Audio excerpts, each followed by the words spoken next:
Vamos nessa, Fê, porque a Comissão de Segurança Pública e Combate ao Crime Organizado da Câmara dos Deputados recebeu um requerimento para que peça às autoridades brasileiras e internacionais a imediata prisão do presidente da Venezuela, Nicolás Maduro, em visita ao Brasil. O pedido, gente, foi protocolado pelo deputado federal Coronel Assis de Mato Grosso, que se referiu a Maduro como persona non grata e genocida. Ele também pede nesse documento que o colegiado oficie a representação da Interpol aqui no Brasil, argumentando que a prisão estaria de acordo aos critérios do Tratado de Roma. O pedido foi incluído na pauta da sessão desta terça-feira. Em 2020, o presidente venezuelano e outras autoridades de governo da Venezuela foram acusados formalmente pelo Departamento de Justiça dos Estados Unidos por narcoterrorismo. A justiça norte-americana entendeu que eles têm envolvimento com o grupo guerrilheiro colombiano, as Forças Armadas Revolucionárias da Colômbia, no envio de cocaína aos Estados Unidos. O requerimento cita ainda outras acusações contra o próprio Nicolás Maduro. Toda essa repercussão desse encontro absolutamente amistoso entre dois velhos amigos, nós vamos começar a repercutir agora. Bom dia, turma. Mano Ferreira, Lucas Pavanato.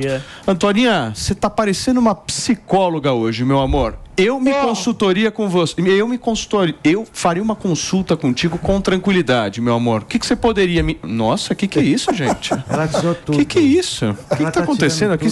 São 10h04 da manhã, Antônia. Meu coração assim não aguenta. No rádio eu fiz um pré-striptease. E para você que está no rádio e não está vendo, Mano Ferreira, te dedico.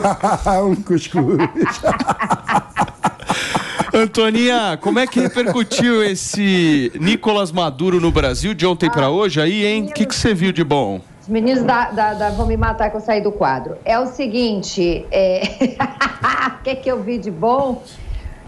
Ontem no meu canal eu gritei, eu esperneei, porque lá eu faço a doida, né? Porque eu posso, aqui eu faço a pré-doida, né? Mas lá eu grito, eu choro, eu esculhambo.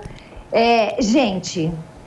Eu fiquei pensando que 3 deputados, pelo que eu li, assinaram esse pedido aí de extradição ou de prisão, ou sei lá o que, dessa criatura, né? Do Nicolás Maduro, desse ditador. Parece que foram Bia Kicis, Gustavo Gai e mais um outro que não me recordo aqui. Aí eu fico me perguntando, são 570 deputados, vou até tirar esses óculos. Que 513. São 513 deputados, perdão. 3 pediram? Isso quer dizer o quê? Que os demais acham legal receber um ditador no nosso país com pompas e circunstâncias? Com as Forças Armadas batendo continência? Depois disso, quem é que vai respeitar esse país? Depois disso, as relações com os países avançados todos cortadas? E 513 deputados se fingindo, fazendo a pêssega, se fingindo de cego, surdo e mudo, e 3 só fizeram esse pedido? Que loucura é essa? Por que não fecha logo as portas desse Congresso? Foi a minha pergunta de ontem e eu vou repetir aqui. Por que os senhores senadores e os senhores deputados não vão para casa, tomem vergonha na cara de vocês e parem de ficar aí trabalhando a favor de si próprios? Porque vocês não estão aí pelo país? É vergonhoso isso, é vergonhoso.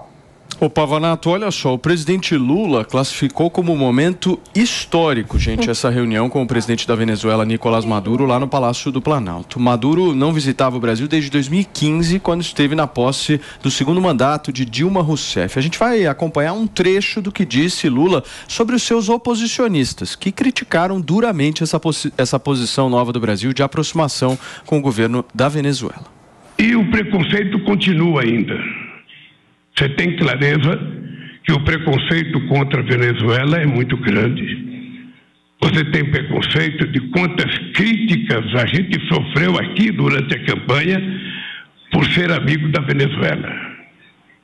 Havia discursos e mais discursos que os adversários diziam, não, porque se Lula ganhar as eleições, o Brasil vai virar uma Venezuela. Se Lula ganhar as eleições, o Brasil vai virar uma Argentina. Se Lula ganhar as eleições, o Brasil vai virar uma Cuba. Quando, na verdade, o único sonho nosso era ser o Brasil mesmo. Ô Pavanato, nós temos aí um presidente da República que simplesmente fingiu que não existem 7 milhões de pessoas que deixaram a Venezuela. Não, pelo contrário, é só preconceito das pessoas, né, que não entendem a dinâmica da Venezuela. Mas a própria ONU, ela afirma que dentro da Venezuela acontecem sérios crimes contra os direitos humanos. Mas só crime bobo, gente. Por exemplo, violência sexual, tortura, eletrochoque para forçar o oposicionista a entregar o aliado. É esse tipo de coisa, é esse tipo de governo que comete esse tipo de violência, que viola os direitos humanos, governo que prende a oposição, governo que manda tanque passar por cima de manifestante. É esse tipo de governo que o Lula disse que nós temos apenas preconceito. Nada está acontecendo. É um país que tem normalidade democrática e o mundo demoniza a Venezuela. Canalha! Lula está sendo canalha da pior espécie. E ele defende, passa pano, sabe por quê? Porque ele compactua das mesmas ideias. Porque ele também é socialista, porque ele também defende a união com esse tipo de governo. Ele quer um bloco da América do Sul somente de países de esquerda. Ele quer a união com países que não têm comprometimento nenhum com a democracia.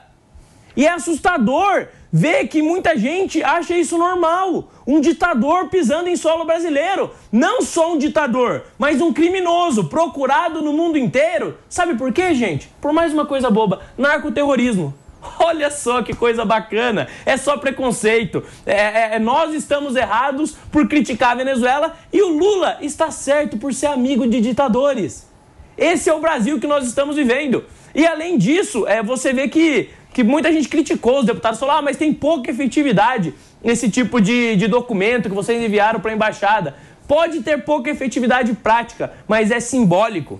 E os símbolos na política são importantes. É importante você ver políticos se posicionando e deixando claro o crime que está acontecendo no nosso país. Se fosse no governo Bolsonaro, se fosse no governo Bolsonaro que acontecesse algo do tipo, já teria 10 pedidos de cassação, representação no Ministério Público, todo mundo querendo derrubar, a imprensa fazendo o maior alarde, mas quando é o Lula, aí eles batem devagarzinho, porque ele é o amigo da galera, ele é o cara que foi eleito e com a proposta de que se ele vencesse, ele ia preservar a democracia e agora volta a se comprometer, a se aliar a ditaduras e em breve, se preparem, o nosso dinheiro vai ser usado para isso. Então, eu vou pegar esse gancho do Pavanato que ele trouxe da repercussão justamente alguns apoiadores do presidente Lula na internet e eu vou citar um grande pensador brasileiro hoje chamado Felipe Neto. Ele fez um texto gigantesco condenando essa aproximação, mas eu vou resumir... Eu não pude ler porque eu tô bloqueado. Eu vou resumir o que disse Felipe Neto.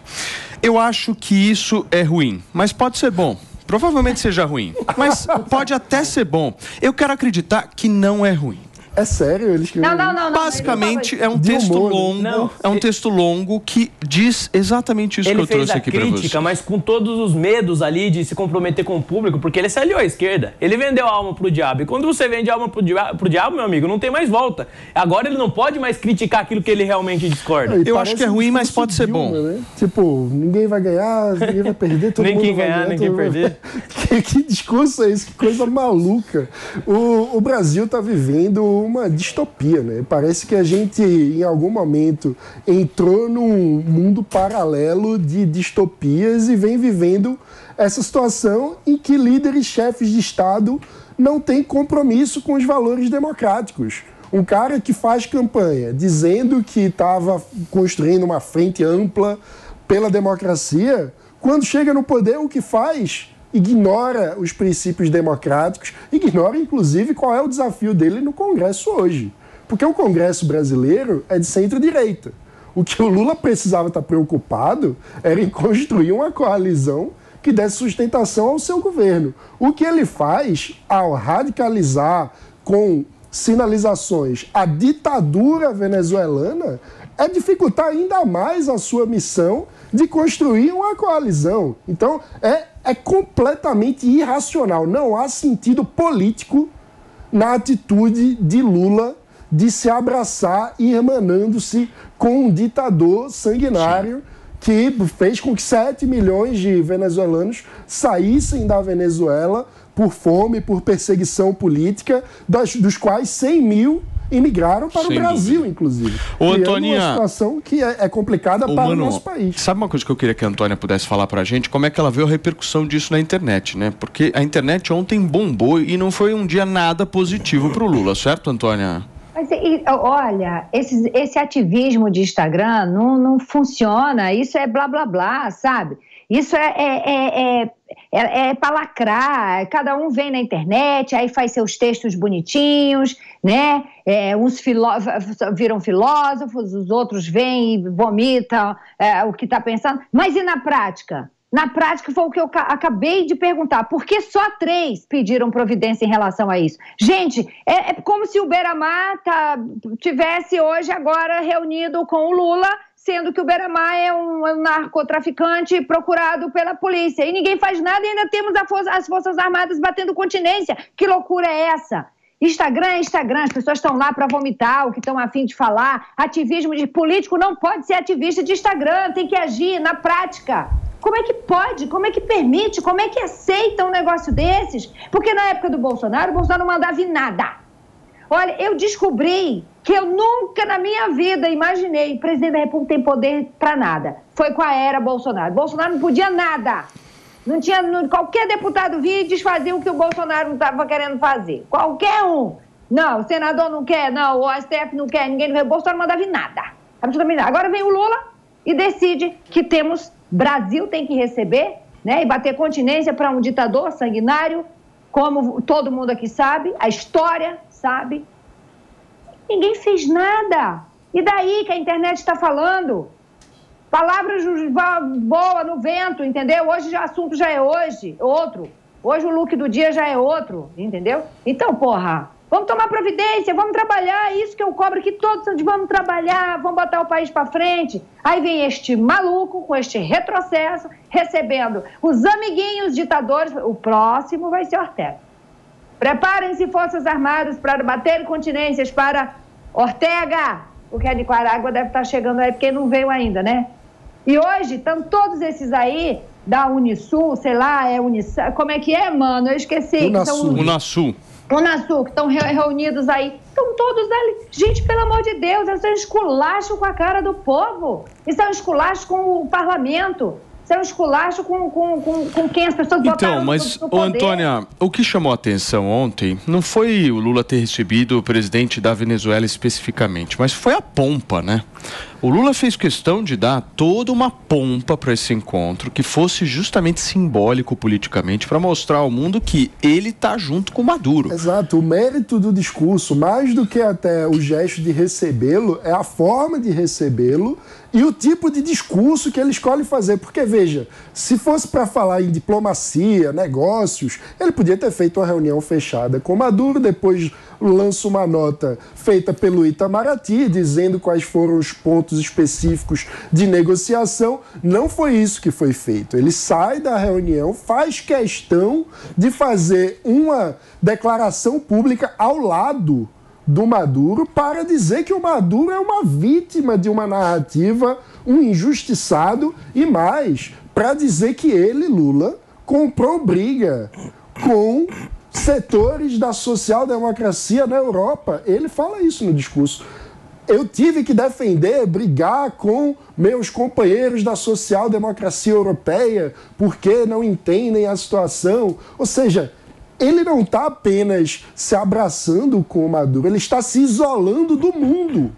Então, essa ideia de dizer que, não, porque isso é um gesto, porque o Brasil não pode se isolar, mas ele está se isolando ao se abraçar com uma ditadura dessa forma, tentando condenar, inverter os valores e fazer de conta que os culpados pela situação são as democracias liberais que condenam e sancionam uma ditadura que comete atrocidades de direitos humanos. Então, é uma inversão de valores sem mano, o que traduz, pelo menos para mim, esse movimento, não sei para vocês, mas é a intenção dele não de unir o Brasil ao mundo, mas de ser o líder dos governos de esquerda no planeta. Exatamente. De aglutinar todos aqueles do mesmo espectro ideológico, juntar a galera toda, seja da Europa, seja da América do Sul, vamos juntar todo mundo.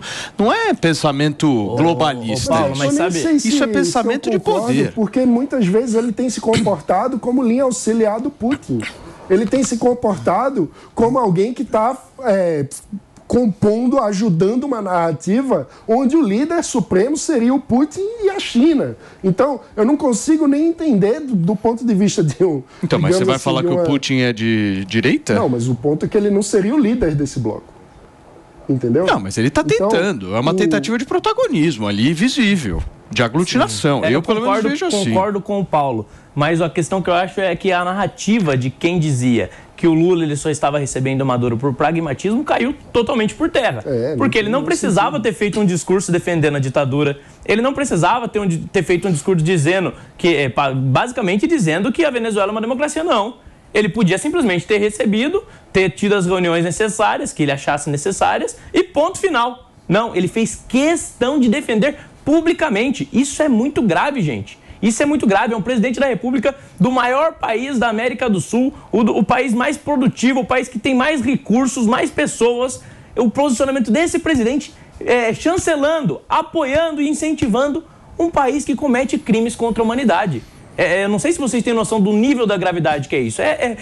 A nível internacional é gravíssimo. Não, e a repercussão continua. Luciano Huck, apresentador de TV, acabou de publicar o seguinte: ninguém me contou. Fui lá e vi. Estive na fronteira e conversei com dezenas de famílias nos campos de acolhimento fugindo da ditadura venezuelana. Não é só uma narrativa, é real e não tem nada a ver com democracia. O que diz o Luciano Huck há 8 minutos. O Gersinho colocou isso? Tá se mexendo. Até que enfim, né? Até que enfim ele reconheceu, né? Que bom. Mas ao tratar a situação da Venezuela como uma narrativa, o Lula desrespeita os 100 mil refugiados venezuelanos que vieram para o Brasil. Ele também precisa ser presidente para os venezuelanos que estão no Brasil, que têm direitos a serviços públicos, que têm direito a se integrar e virarem cidadãos brasileiros. São refugiados de um regime terrível e precisam ser acolhidos e não desrespeitados dessa forma que o Lula faz.